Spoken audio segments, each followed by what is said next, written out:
The Mysterious Island, by Jules Verne, Part 3, Chapter 15. The colonists, warned by the engineer, left their work and gazed in silence at the summit of Mount Franklin.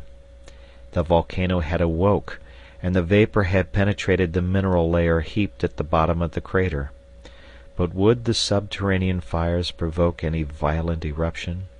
This was an event which could not be foreseen. However, even while admitting the possibility of an eruption, it was not probable that the whole of Lincoln Island would suffer from it. The flow of volcanic matter is not always disastrous, and the island had already undergone this trial, as was shown by the streams of lava hardened on the northern slopes of the mountain. Besides, from the shape of the crater, the opening broken in the upper edge, the matter will be thrown to the side opposite the fertile regions of the island. However, the past did not necessarily answer for the future. Often, at the summit of volcanoes, the old craters close and new ones open. This had occurred in the two hemispheres, at Etna, Popocatépetl, at Orizaba, and on the eve of an eruption there is everything to be feared. In fact, an earthquake, a phenomenon which often accompanies volcanic eruptions, is enough to change the interior arrangement of a mountain and to bring new outlets for the burning lava. Cyrus Harding explained these things to his companions, and without exaggerating the state of things, he told them all the pros and cons. After all, they could not prevent it. It did not appear likely that Granite House would be threatened unless the ground was shaken by an earthquake. But the corral would be in great danger should a new crater open in the southern side of Mount Franklin. From that day, the smoke never disappeared from the top of the mountain, and it could even be perceived that it increased in height and thickness, without any flame mingling in its heavy volumes. The phenomenon was still concentrated in the lower part of the central crater. However, with the fine days, work had been continued. The building of the vessel was hastened as much as possible, and by means of the waterfall on the shore, Cyrus Harding managed to establish an hydraulic sawmill, which rapidly cut up the trunks of trees into planks and joists. The mechanism of this apparatus was as simple as those used in the rustic sawmills of Norway. A first horizontal movement to move the piece of wood, a second vertical movement to move the saw. This was all that was wanted, and the engineer succeeded by means of a wheel, 2 cylinders, and pulleys properly arranged. Towards the end of the month of September, the skeleton of the vessel, which was to be rigged as a schooner, lay in the dockyard. The ribs were almost entirely completed, and all the timbers having been sustained by a provisional band, the shape of the vessel could already be seen. The schooner, sharp in the bows, very slender in the after part, would evidently be suitable for a long voyage if wanted, but laying the planking would still take a considerable time. Very fortunately, the ironwork of the pirate brig had been saved after the explosion. From the planks and injured ribs, Pencroft and Ayrton had extracted the bolts and a large quantity of copper nails. It was so much work saved for the smiths, but the carpenters had much to do. Shipbuilding was interrupted for a week for the harvest, the haymaking, and the gathering in of the different crops on the plateau. This work finished, every moment was devoted to finishing the schooner. When night came, the workmen were really quite exhausted. So as not to lose any time, they had changed the hours for their meals. They dined at 12 o'clock, and only had their supper when daylight failed them. They then ascended to Granite House, when they were always ready to go to bed. Sometimes, however, when the conversation bore on some interesting subject, the hour for sleep was delayed for a time. The colonists then spoke of the future, and talked willingly of the changes which a voyage in the schooner to inhabited lands would make in their situation. But always in the midst of these plans prevailed the thought of a subsequent return to Lincoln Island. Never would they abandon this colony, founded with so much labor and with such success, and to which a communication with America would afford a fresh impetus. Pencroft and Neb especially hoped to end their days there. "Herbert," said the sailor, "you will never abandon Lincoln Island?" "Never, Pencroft, and especially if you make up your mind to stay there." "That was made up long ago, my boy," answered Pencroft. "I shall expect you. You will bring me your wife and children, and I shall make jolly chaps of your youngsters."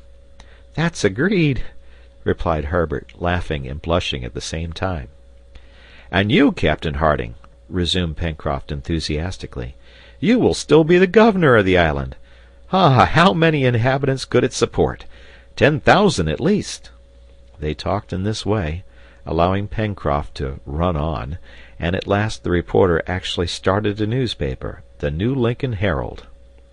So is man's heart. The desire to perform a work which will endure, which will survive him, is the origin of his superiority over all other living creatures here below. It is this which has established his dominion, and this it is which justifies it over all the world. After that, who knows if Jup and Top had not themselves their little dream of the future? Ayrton silently said to himself that he would like to see Lord Glenarvan again, and show himself to all restored. One evening, on the 15th of October, the conversation was prolonged later than usual. It was 9 o'clock. Already, long, badly concealed yawns gave warning of the hour of rest, and Pencroft was proceeding towards his bed, when the electric bell, placed in the dining-room, suddenly rang. All were there, Cyrus Harding, Gideon Spilett, Herbert, Ayrton, Pencroft, Neb. Therefore none of the colonists were at the corral. Cyrus Harding rose. His companions stared at each other, scarcely believing their ears. "What does that mean?" cried Neb. "Was it the devil who rang it?" No one answered. "The weather is stormy," observed Herbert. "Might not its influence of electricity—" Herbert did not finish his phrase. The engineer, towards whom all eyes were turned, shook his head negatively. "We must wait," said Gideon Spilett. "If it is a signal, whoever it may be who has made it, he will renew it." "But who do you think it is?" cried Neb. "Who?" answered Pencroft. "But he—" The sailor's sentence was cut short by a new tinkle of the bell. Harding went to the apparatus and sent this question to the corral. "What do you want?" A few minutes later the needle, moving on the alphabetic dial, gave this reply to the tenants of Granite House: "Come to the corral immediately." "At last!" exclaimed Harding. Yes, at last, the mystery was about to be unveiled. The colonists' fatigue had disappeared before the tremendous interest which was about to urge them to the corral, and all wish for rest had ceased. Without having uttered a word, in a few moments they had left Granite House and were standing on the beach. Jup and Top alone were left behind. They could do without them. The night was black.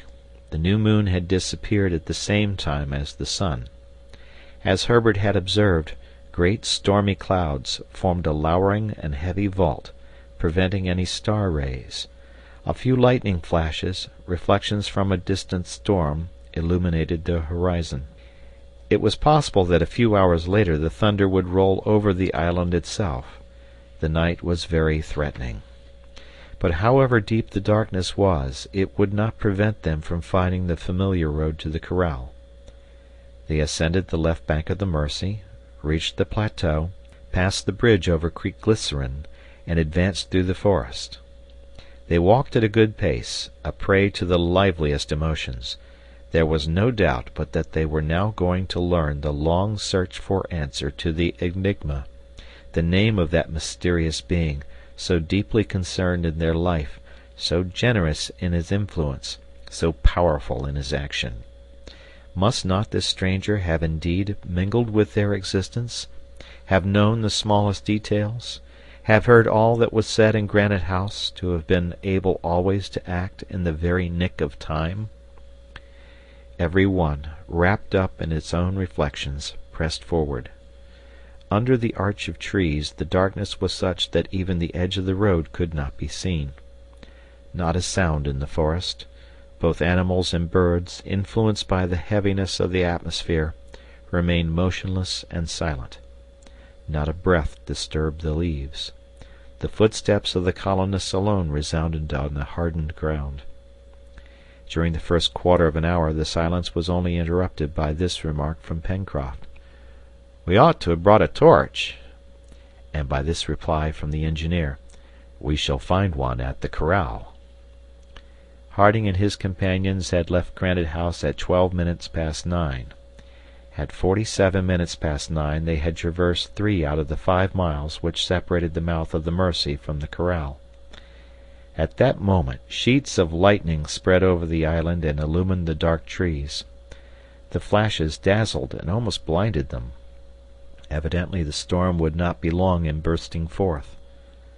The flashes gradually became brighter and more rapid. Distant thunder growled in the sky. The atmosphere was stifling. The colonists proceeded as if they were urged onwards by some irresistible force. At 10 o'clock a vivid flash showed them the palisade, and as they reached the gate the storm burst forth with tremendous fury. In a minute the corral was crossed, and Harding stood before the hut. Probably the house was occupied by the stranger, since it was from thence that the telegram had been sent.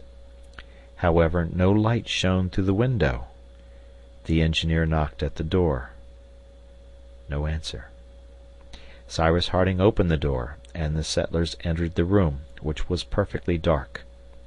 A light was struck by Neb, and in a few moments the lantern was lighted, and the light thrown into every corner of the room. There was no one there.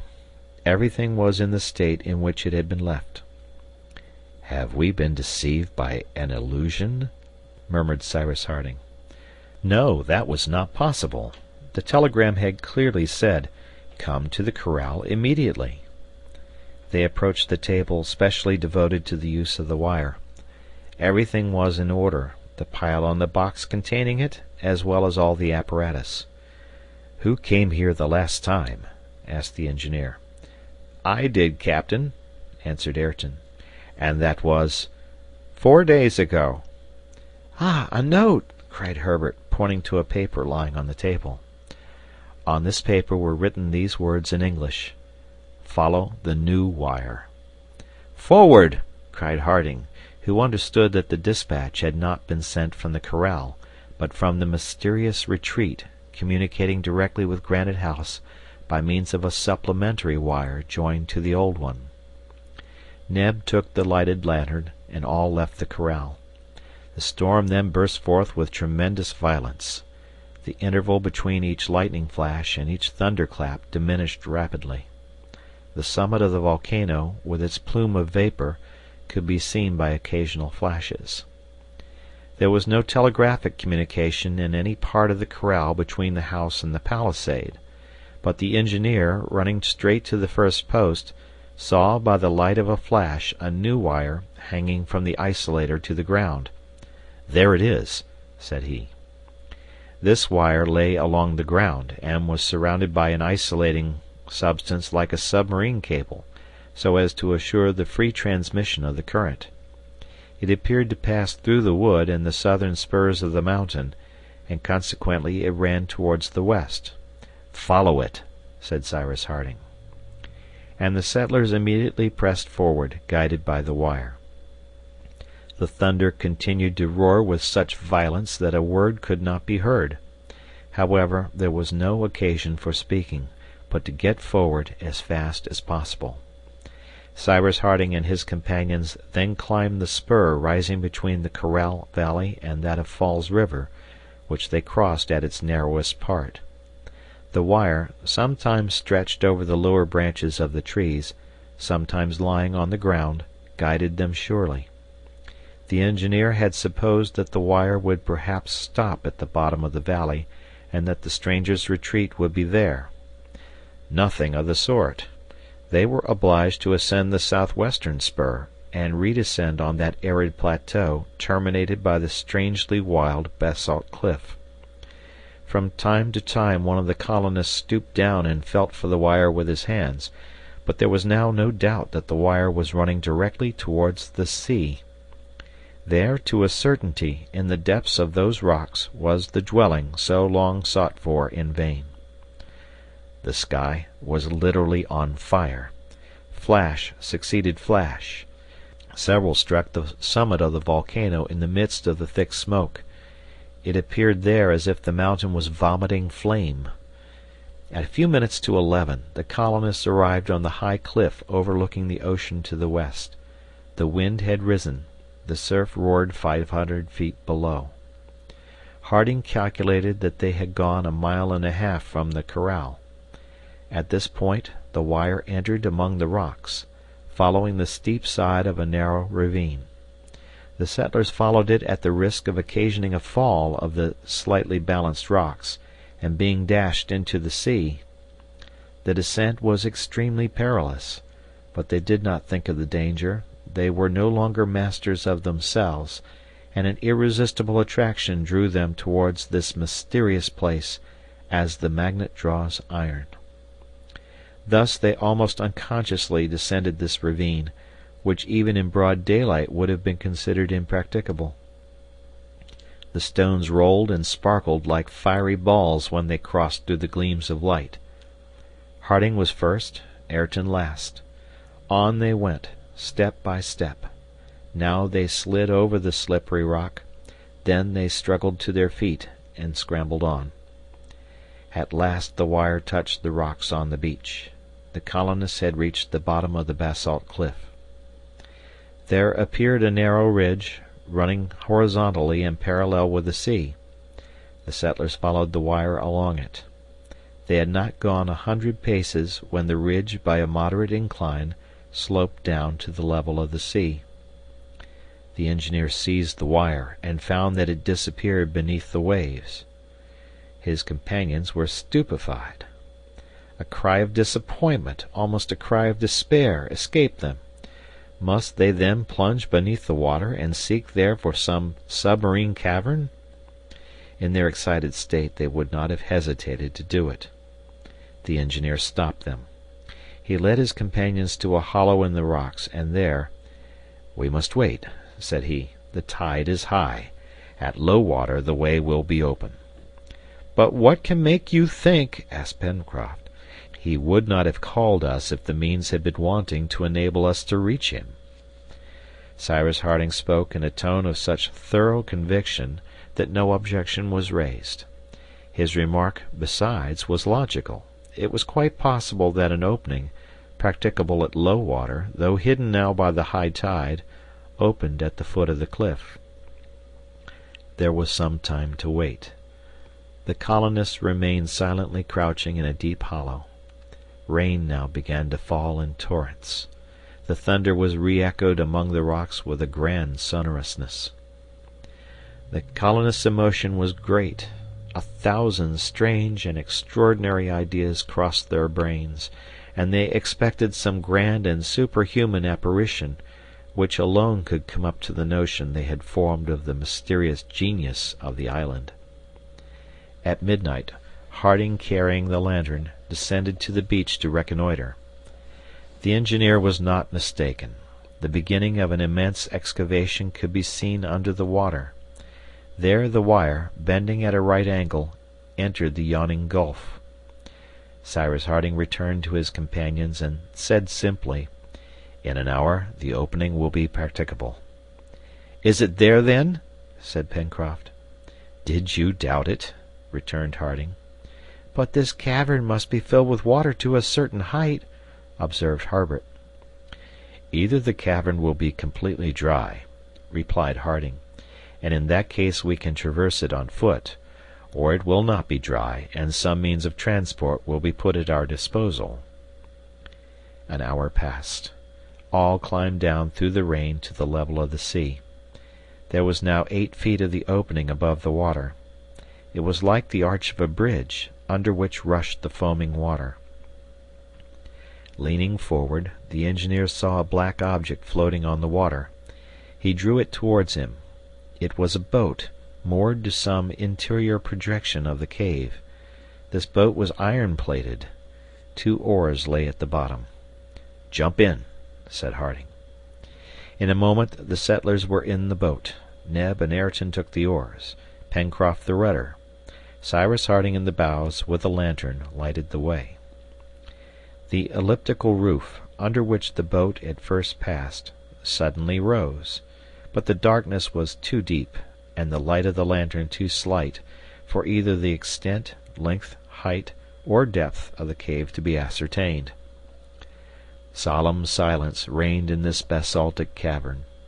Not a sound could penetrate into it, even the thunder peals could not pierce its thick sides. Such immense caves exist in various parts of the world, natural crypts dating from the geological epoch of the globe. Some are filled by the sea, others contain entire lakes in their sides. Such is Fingal's cave in the island of Staffa, one of the Hebrides. Such are the caves of Morgat in the Bay of Douarnenez in Brittany, the caves of Bonifacio in Corsica, those of Lise Fjord in Norway. Such are the immense Mammoth caverns in Kentucky, 500 feet in height and more than 20 miles in length. In many parts of the globe nature has excavated these caverns and preserved them for the admiration of man. Did the cavern which the settlers were now exploring extend to the center of the island? For a quarter of an hour the boat had been advancing, making detours, indicated to Pencroft by the engineer in short sentences, when all at once, "More to the right," he commanded. The boat, altering its course, ran up alongside the right wall. The engineer wished to see if the wire still ran along the side. The wire was there fastened to the rock. "Forward," said Harding. And the 2 oars, plunging into the dark waters, urged the boat onwards. On they went for another quarter of an hour, and a distance of half a mile must have been cleared from the mouth of the cave, when Harding's voice was again heard. "Stop," said he. The boat stopped, and the colonists perceived a bright light illuminating the vast cavern, so deeply excavated in the bowels of the island, of which nothing had ever led them to suspect the existence. At the height of 100 feet rose the vaulted roof, supported on basalt shafts. Irregular arches, strange moldings, appeared on the columns erected by nature in thousands from the first epochs of the formation of the globe. The basalt pillars, fitted one into the other, measured from 40 to 50 feet in height, and the water, calm in spite of the tumult outside, washed their base. The brilliant focus of light, pointed out by the engineer, touched every point of rock and flooded the walls with light. By reflection the water reproduced the brilliant sparkles, so that the boat appeared to be floating between 2 glittering zones. They could not be mistaken in the nature of the irradiation thrown from the glowing nucleus, whose clear rays were shattered by all the angles, all the projections of the cavern. This light proceeded from an electric source, and its white color betrayed its origin. It was the sun of this cave, and it filled it entirely. At a sign from Cyrus Harding, the oars again plunged into the water, causing a regular shower of gems, and the boat was urged forward towards the light, which was now not more than half a cable's length distant. At this place the breadth of the sheet of water measured nearly 350 feet, and beyond the dazzling center could be seen an enormous basaltic wall, blocking up any issue on that side. The cavern widened here considerably, the sea forming a little lake.